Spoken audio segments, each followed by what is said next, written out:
Hello दोस्तों, नमस्कार। स्वागत है आपका अपने यूट्यूब चैनल एवी सफलता में। दोस्तों, आज हमारी हिस्ट्री की क्लास नंबर 3 होने वाली है, जो कि बहुत ही महत्वपूर्ण क्लास है आपके पैट एग्ज़ाम के लिए। और आज का हमारा टॉपिक बौद्ध धर्म है। तो आज हम बौद्ध धर्म के बारे में पढ़ेंगे। तो चलिए क्लास को शुरू करते हैं। तो दोस्तों, यदि आपसे पूछा जाए गौतम बुद्ध का जन्म कब और कहाँ हुआ, तो इनका जन्म लुम्बिनी में 563 ईसा पूर्व में हुआ था। वहीं इनके अन्य नाम की बात की जाए तो सिद्धार्थ इनके बचपन का नाम था, और इनको शाक्य मुनि और लाइट ऑफ एशिया के नाम से भी जाना जाता है। तो यदि आपसे पूछा जाए कि लाइट ऑफ एशिया किसको कहते हैं, तो आप लगाएंगे गौतम बुद्ध को। अब बात करते हैं, 29 वर्ष की अवस्था में इन्होंने गृह त्याग दिया था, जिसको बौद्ध धर्म में महाविनिष्क्रमण कहा गया है। तो महाविनिष्क्रमण बौद्ध धर्म में किसको कहा गया है, तो गृह त्याग को कहा गया है। अब बात करते हैं कि इनका जन्म लुम्बिनी में हुआ, इसकी जानकारी कहाँ से प्राप्त होती है, तो इसकी जानकारी अशोक के रुम्मिनदेई अभिलेख से प्राप्त होती है कि महात्मा बुद्ध का जन्म लुम्बिनी में हुआ था। अब बात करते हैं इनकी ज्ञान प्राप्ति की। तो दोस्तों, महात्मा बुद्ध को 35 वर्ष की आयु में बैसाख पूर्णिमा की रात्रि को पीपल वृक्ष के नीचे, ये आपको याद रखना है, पीपल वृक्ष के नीचे इनको ज्ञान प्राप्त हुआ था। और ज्ञान प्राप्त होने के बाद ही गौतम बुद्ध कहलाए। अब बात करते हैं इनके गुरु के बारे में। तो इनके जो पहले गुरु थे उनका नाम था आलार कलाम, और इन्हीं से इन्होंने सांख्य दर्शन की शिक्षा ली थी। अब बात करते हैं सांख्य दर्शन के प्रवर्तक की। तो इसके प्रवर्तक कपिल मुनि जी हैं। वहीं इनके दूसरे गुरु, जिनका नाम रुद्रक था, उनसे इन्होंने योग दर्शन की शिक्षा ली, और योग दर्शन के प्रवर्तक पतंजलि जी हैं। आगे देखते हैं। तो अब बात करते हैं गौतम बुद्ध द्वारा दिए गए प्रथम उपदेश को, जो कि इन्होंने सारनाथ में दिया था। इसको बौद्ध धर्म में धर्म चक्र प्रवर्तन कहा गया।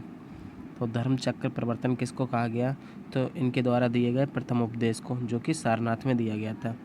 अब देखते हैं बौद्ध धर्म की भाषा। तो दोस्तों, बौद्ध धर्म की भाषा पाली थी।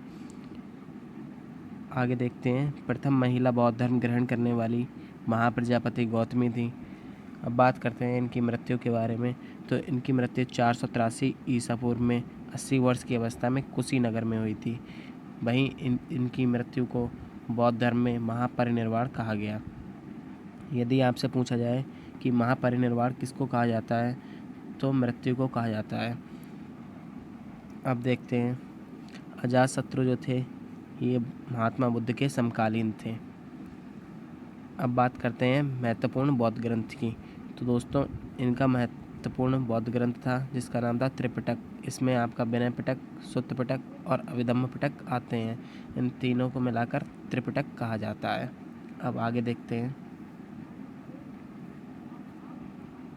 ये कुछ बुद्ध के जीवन से संबंधित प्रतीक हैं, ये आपको याद करने हैं। जैसे कि जन्म, इसका सिंबल यानी कि प्रतीक है कमल व सांड, गृह त्याग घोड़ा, और ज्ञान का पीपल, जिसको बोधि वृक्ष भी कहा जाता है। ये आपको दोनों में से किसी भी नाम से मिल सकता है, पीपल या बोधि वृक्ष के।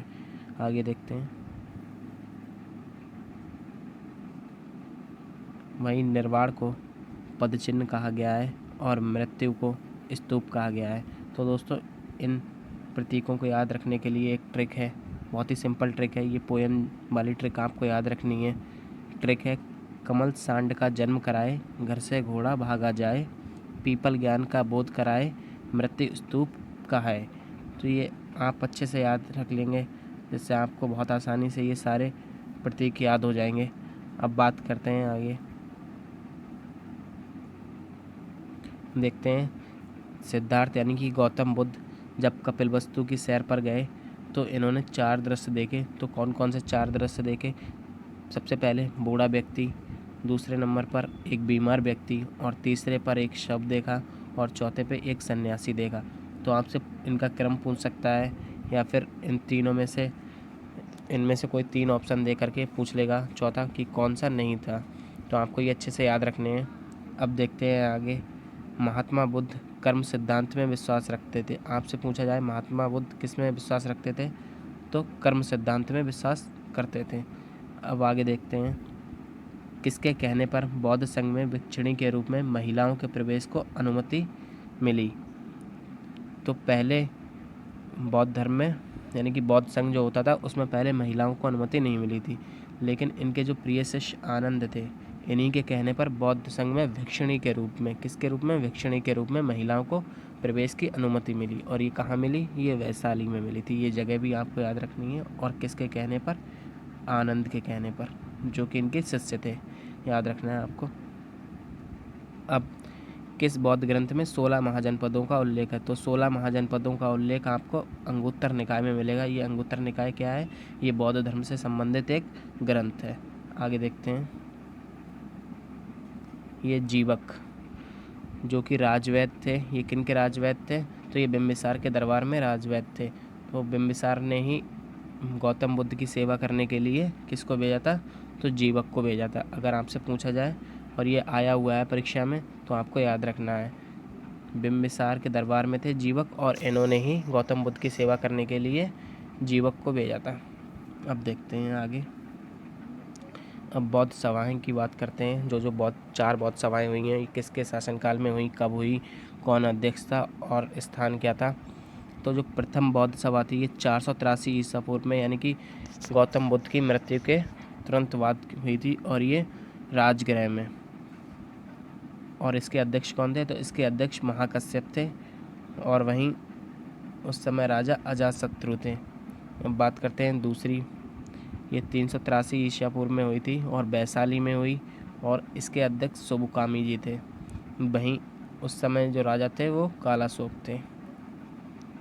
तीसरी बौद्ध सभा 247 ईसा पूर्व में पाटलिपुत्र में, और इसके अध्यक्ष मोगलीपुत्र तिस्स थे, और उस समय जिनका शासन था वो थे सम्राट अशोक। अब देखते हैं चौथी बौद्ध सभा। ये ईस्वी की प्रथम शताब्दी में हुई, जिसके अध्यक्ष कौन थे? वसुमित्र जी, और उस समय जिनका शासन था वो थे राजा कनिष्क। अब दोस्तों इसको याद करने की भी एक ट्रिक है। ऐसे तो आप याद नहीं कर पाएंगे, सारी चीज़ें याद करने की एक ट्रिक है। ये ट्रिक आप देख लें। ट्रिक है राजा महाराजा आजा, वैश्य सबका काल है, पटाओ मत आशिक, कुंवर का मित्र कंगाल है। दोस्तों बहुत ही फ़नी ट्रिक है, लेकिन इससे आप आराम से ये सारी बौद्ध सभाएं याद रख सकते हैं। तो इसको एक्सप्लेन करते हैं। यानी कि पहली बौद्ध सभा की बात होती है, इसमें पहली, दूसरी, तीसरी और ये चौथी। अब कैसे बनाना है वो देखते हैं। राजा यानी कि राजगृह में हुआ, और महाराजा यानी कि महाकश्यप जो थे इसके अध्यक्ष थे, और आजा यानी कि अजातशत्रु के शासनकाल में। अब बात करते हैं दूसरे में। तो वैश्य यानी कि वैशाली में, सबका यानी कि सुबकामी इसके अध्यक्ष थे, और काल में यानी कि कालाशोक उस समय राजा थे। अब बात करते हैं तीसरी। तो ये पाटलिपुत्र में हुई थी, और ये किसके अध्यक्ष में हुई थी, अध्यक्षता में हुई थी? तो ये मोगलीपुत्र तिस्स की अध्यक्षता में हुई थी। तो मत से हम बनाएंगे मोगलीपुत्र तिस्स। अब वहीं आशिक, तो आशिक से आप बना रहे होंगे अशोक।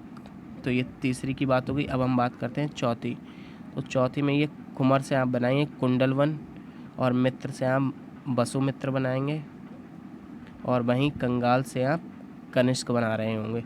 तो दोस्तों ये ट्रिक आपको कैसी लगी ज़रूर बताएं, और इस ट्रिक से आप आराम से याद कर सकते हैं। बस आपको 2-3 बार रिवाइज़ करने की ज़रूरत है। अब बात करते हैं, ये बहुत ही इम्पोर्टेंट फैक्ट है कि चतुर्थ बौद्ध संगीतकी के बाद बौद्ध धर्म है वो 2 भागों में विभाजित हो गया था। एक था हीनयान और दूसरे भाग को महायान कहा गया। तो आपसे अगर पूछा जाए किसके बाद हुआ था ये 2 भागों में विभाजित, तो आप लगाएंगे चतुर्थ बौद्ध संगीतकी के बाद। आगे देखते हैं। अब देखते हैं बौद्ध धर्म की शिक्षाएं एवं सिद्धांत के बारे में। तो गौतम बुद्ध ने 4 आर्य सत्य दिए। ये आपको याद रखने हैं, ये पूछ सकता है एग्ज़ाम में। तो पहला क्या था? दुख, दूसरा दुख समुदाय, तीसरा दुख निवारण, और चौथा था दुख निरोधोगामिनी प्रतिपदा। तो ये 4 आपको आर्य सत्य दिए गए बौद्ध धर्म में। आगे देखते हैं। अब सांसारिक दुखों से मुक्ति हेतु बुद्ध ने अष्टांगिक मार्ग की बात कही, और ये अष्टांगिक मार्ग में आपके क्या क्या बताया गया था? तो इसमें नंबर 1 पर सम्यक दृष्टि, दूसरा सम्यक संकल्प, तीसरा सम्यक वाणी, चौथा सम्यक कर्मांत, और 5वां सम्यक आजीव, और छठा सम्यक व्यायाम। और 7वां सम्यक स्मृति, 8वां सम्यक समाधि। तो ये आपसे पूछ सकता है, इनको भी आपको याद रखना है। अब बात करते हैं दोस्तों, ये इम्पोर्टेंट फैक्ट है आपसे, अगर अष्टांगिक के बारे में पूछेगा तो ये भी बात आपसे पूछ सकता है कि बौद्ध भिक्षुओं का मित्र किसको कहा गया है, तो अष्टांगिक मार्ग को बौद्ध भिक्षुओं का मित्र कहा गया है। अब देखते हैं, बौद्ध धर्म जो है ये पुनर्जन्म में विश्वास रखता है। और बौद्ध के त्रिरत्न यानी कि 3 रत्न कौन से हैं बौद्ध धर्म के, बौद्ध के, तो ये हैं बुद्ध, धम्म और तीसरा संघ। तो ये तीनों त्रिरत्न हैं, ये आपको याद रखना है। चौथा ऑप्शन कोई सा दे देगा, पूछ लेगा कौन नहीं है, या फिर तीनों का पूछ सकता है कौन कौन है, तो आपको ये याद रखने हैं। अब देखते हैं, बौद्ध ग्रंथ है माध्यमिक कारिका, इसके रचनाकार कौन है, तो इसके रचनाकार नागार्जुन जी हैं, और इन्हीं नागार्जुन जी को भारत का आइंस्टीन भी कहा जाता है। अब देखते हैं आगे, तो दोस्तों बुद्ध चरित्र, सौंदरानंद और सरिये पुत्र, अगर इसके रचनाकार पूछे जाएँ तो इसके रचनाकार अश्वघोष थे। तो दोस्तों आज की क्लास में बस इतना ही, और ये सारे महत्वपूर्ण फैक्ट आपके सामने रखे गए हैं, और इनसे बाहर परीक्षा में कुछ भी नहीं पूछा जाएगा। तो इसी तरह तैयारी के लिए हमारे चैनल को सब्सक्राइब करें और वीडियो को लाइक करें। Thank you.